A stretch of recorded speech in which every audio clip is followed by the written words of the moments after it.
தஞ்சாவூர் மண்ணு எடுத்து தஞ்சாவூர் மண்ணு எடுத்து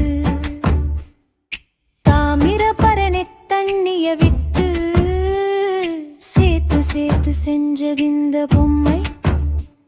இது பொம்மையல்ல உண்மை.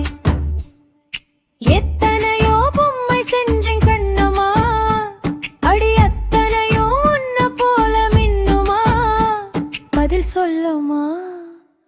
தந்தானே தந்தானே தந்தா குயிலே சாமி தந்தானே